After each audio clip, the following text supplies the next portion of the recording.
யாரு யாரு? भगवान श्री योगी राम सूरत कुमार की जय।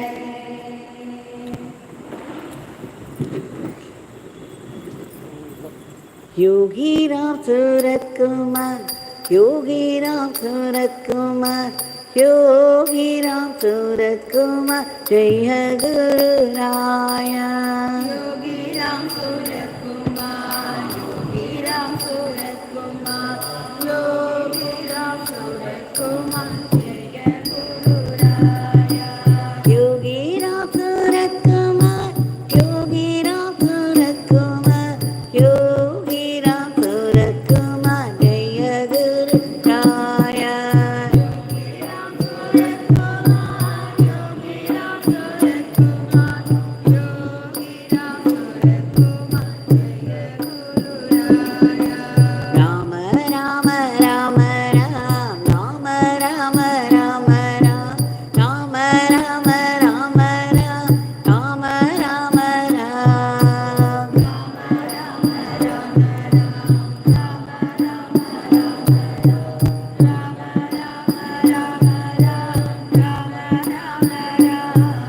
Ram Ram Ram Ram, Ram Ram Ram Ram, Ram Ram Ram Ram, Ram Ram Ram.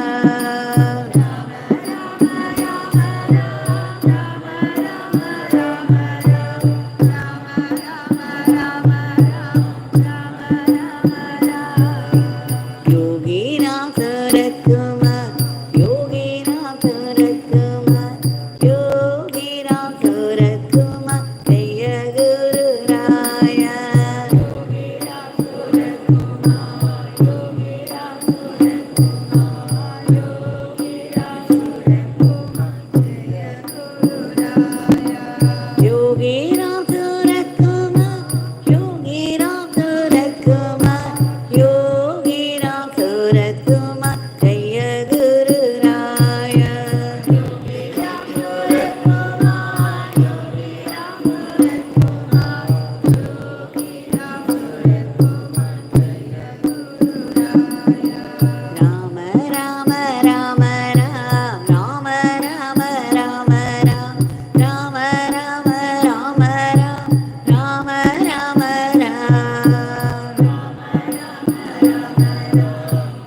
Ram.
Yogi Ram Charat Kumar, Yogi Ram Charat Kumar, Yogi Ram Charat Kumar, Jaya Guru Raya.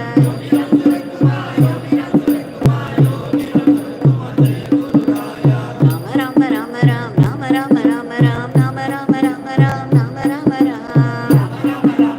Rama Rama Rama Ram, Rama Rama Rama Ram, Rama Rama Ram. Rama Rama Rama Ram, Rama Rama Rama Ram, Rama Rama Rama Ram, Rama Rama Ram.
Rama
भगवान श्री योगी राम सूरत कुमार की जय।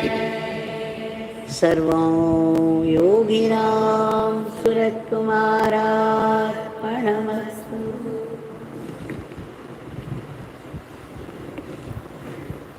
This is the very auspicious evening time, what they call Sandhyakal, the evening twilight. Very special time for worship of God. Even a little effort, when the time is up, will bear enormous fruit. Now, during this twilight, both in the morning and in the evening, it is His boundless grace that makes it possible for us to gather here and sing His powerful name for 1 hour. We could all have been easily distracted. We could have easily become restless and gone out, chosen a better way to spend time. But it takes grace to be able to sit here in one place for 1 hour, singing His name no matter what. So with deep gratitude, we have offered the Nama lotuses at the lotus feet of Bhagavan. And we should continue to offer the Seva lotuses as well for the rest of the day of 24 hours. Now we shall go through one more story today, which has a teaching lesson.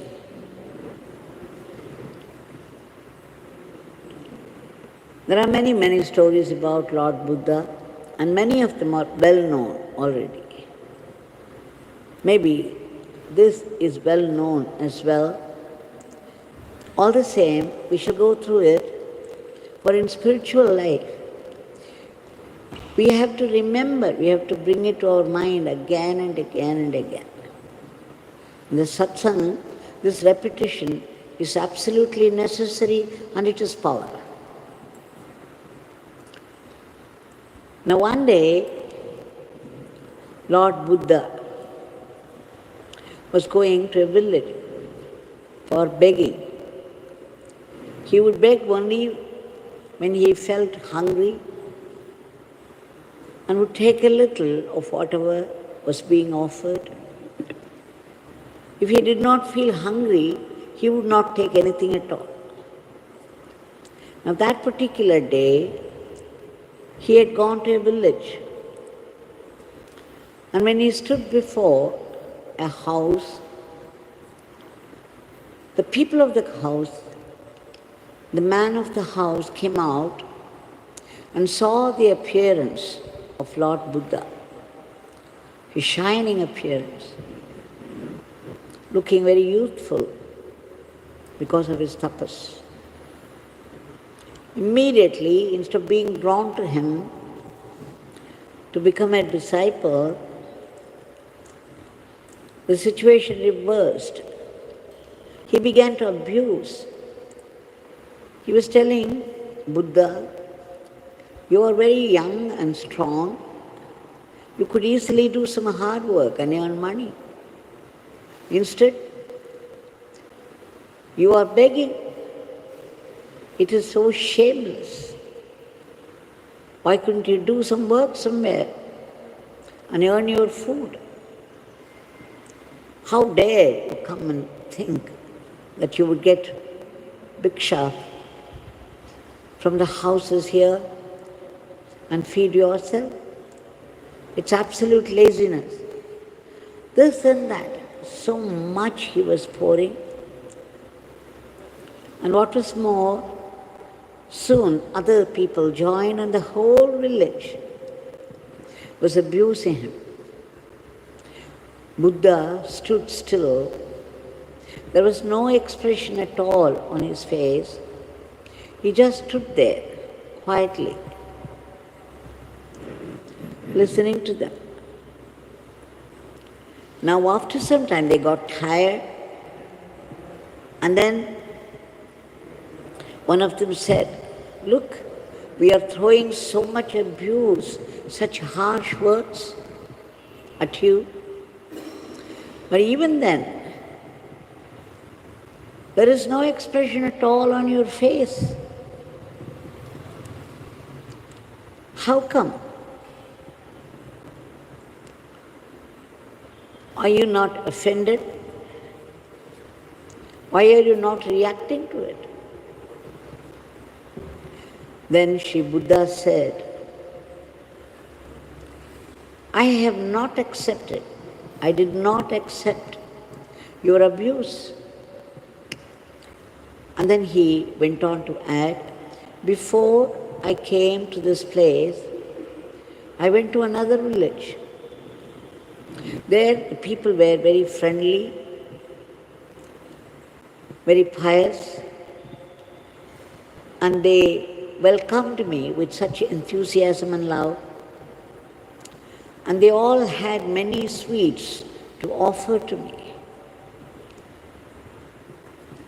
And they were doing it with so much love. But then I said, I was not feeling hungry. Only if I felt this pangs of hunger, I would take something at all. So I said, I'm sorry, I could not accept these sweets." And then he addressed the village people who abused him. "Now I said this, and I did not accept their sweets. What do you people think happened to those sweets?"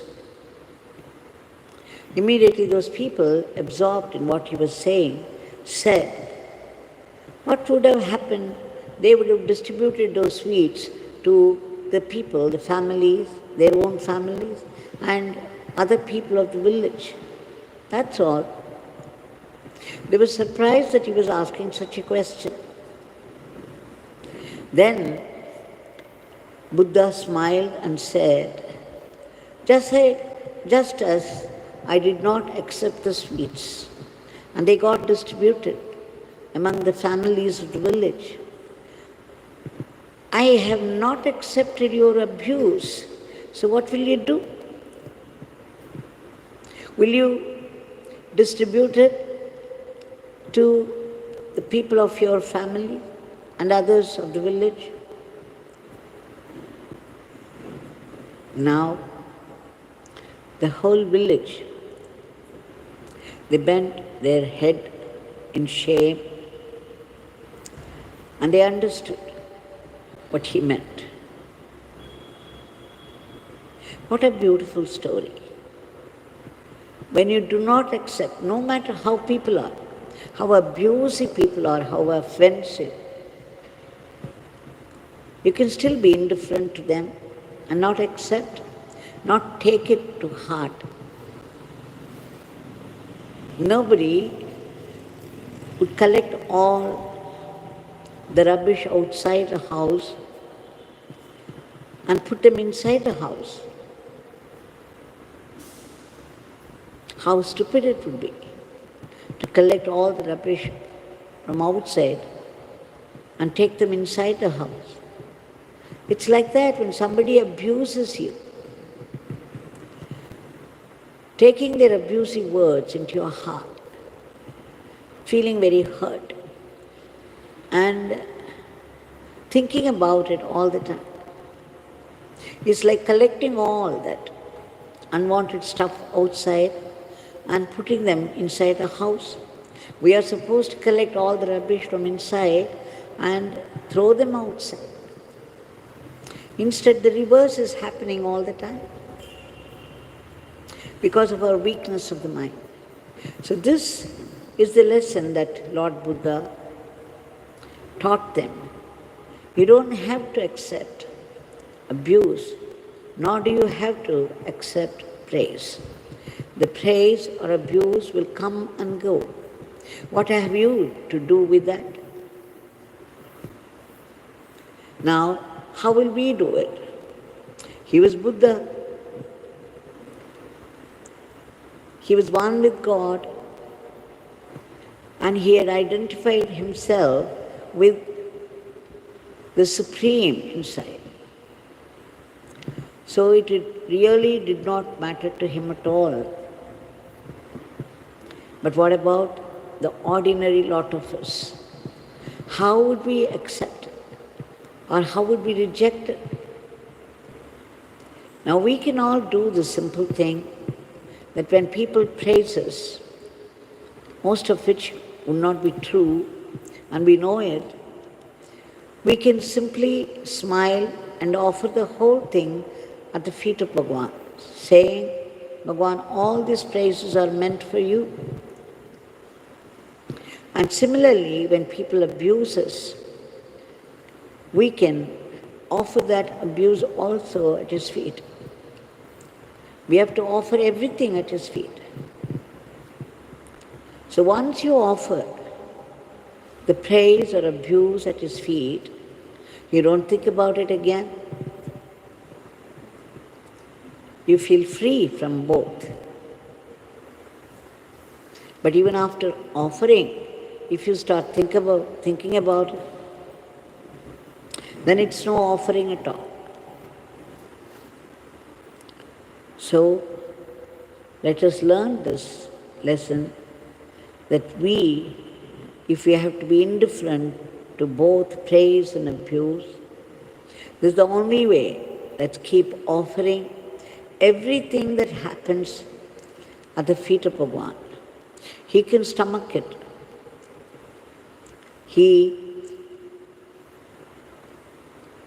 His peace or bliss will not be affected by any of this. Instead, he would give us protection from all this. We shall now offer our today's prayer. Bhagavan, we beg you again and again, for that's all we can do. And we do it a million times, for your immediate divine intervention to change the attitude of the world. And what is it?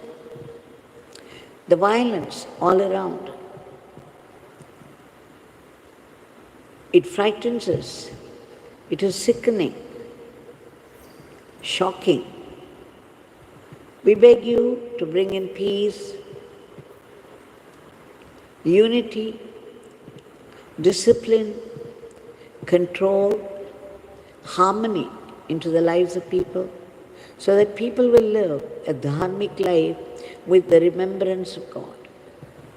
Otherwise, they will live any way they like and create a philosophy to suit themselves, to justify whatever they are doing. It's what is happening all around. We also beg you to stop those violent wars with their disastrous consequences and bring in peace and harmony. Bhagavan, we beg you again and again and again, a million times, to bless this world, all the countries of the world, so that there will be no thought of war at all among the countries. There should not be even a word uttered, the word war. We also beg you to keep under control the sudden attacks of those cruel diseases and violent furies of nature like flash flood, earthquake, and we have just seen the past 1 week what happened to the workers who were going through the tunnel and how the tunnel collapsed. And now they're all trapped there inside. And for the past 1 week, people are struggling to get them out. And we beg you again, Bhagavan, to keep under control those devastating accidents. And above all, we beg you to uproot all the negativities of the human mind, the asuric thoughts which are responsible for today's world of violence, whichever country people belong to and whatever religion they have embraced. Everyone goes through the effect of their karmic account, their past bad karmas, and they suffer without help or protection. For the law of karma is divine justice. It cannot be bought with money or power. And it is relentless, unsparing. It doesn't spare even the avatars. But then, above all this, is the costless grace of the divine. Let's appeal to His compassion and generosity so that His grace would reach out to all those people all over the world who suffer without help or protection. We also beg you, Bhagavan, to protect all those unselfish people who work hard for the welfare of the others. From what? From unnecessary, unworthy, unhealthy remarks of criticism and aspersion. We beg you again to promote the economy of the country and the growth of the country in varied spheres of activities, so that India would reach that high status of the world teacher to conduct the whole world in the path of dharma. We also beg you, pray to you in all earnestness and sincerity for ceaseless and joyful chanting of your powerful name and unbroken remembrance of your leelas and teachings, so that we assimilate it and make it into our Atma Shakti. Please bless us all to be only sattvic instruments in your hands and not akshasic, even by mistake. Please bless our life, everyday life, so that we run it as an offering to you and not be caught by the snares of Maya. We seek that ultimate state of being, the state of bliss and peace, the state of pure awareness of yours. But then we also know that our minds have to be purified.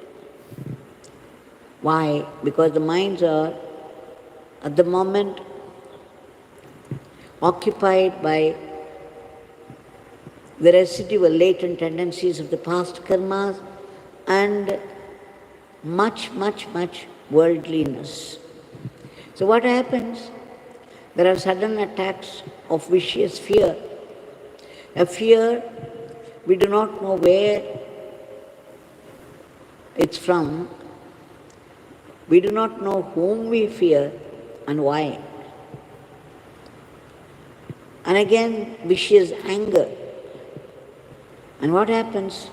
We pour out words of fire, little thinking how it would affect others. When we get angry, the poison of the anger first spreads through us before it affects the others. We should remember that. It is toxic. And again, jealousy, vengeance, passion, and sorrow.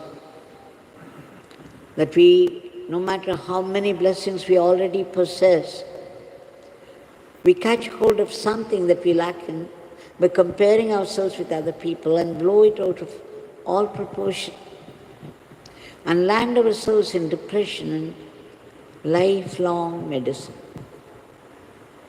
But how many times you had thundered out that the divine name is a very powerful weapon which could destroy all our karmas, the past and the present.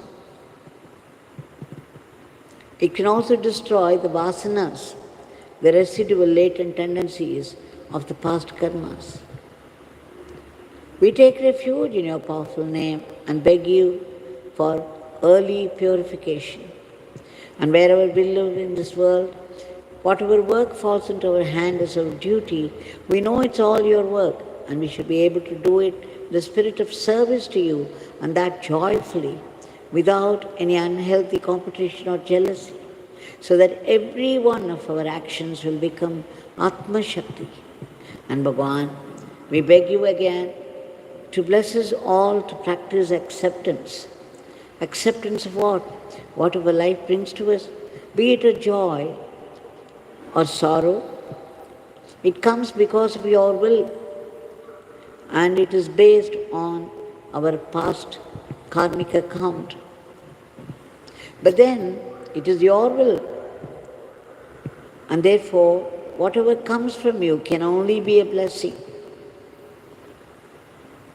If we cannot look at it as a blessing, then what happens? We collapse, we resent God and His grace, feeling terribly let down. We begin to blame others bitterly for our own failures. But then, if you can look upon it as a blessing, because it's really the truth, anything that comes from God can only be a blessing. And here it's a higher blessing because it transforms us. If you look upon it as an ashirvad, then what happens? Every adversity would turn into higher wisdom. And it takes root in our heart, purifying. It gives us closer relationship with God. So every adversity is a blessing in disguise. Bhagavan, we beg you to bless us all so that we are always grateful to you despite all the adversities of life, all the sufferings of life. We also pray that your powerful blessings should reach out to all the species of the cosmos so that they all be lifted to a higher plane. And finally, we who have been seeking only solutions endlessly for the problems of life now seek dissolution of what? The basic cause of this life of suffering, the utter selfishness, the tyranny of the ego, the I and mine. We beg you, Bhagavan, to uproot this aham bhavam and promote this atma bhavam so that we be free from the vicious cycle of births and deaths, that we all be blessed with that immortal life, that eternal living in God, in merger with you, or eternal servitude in surrender to you, that eternal supreme entity. Jai Bhagavan Sir.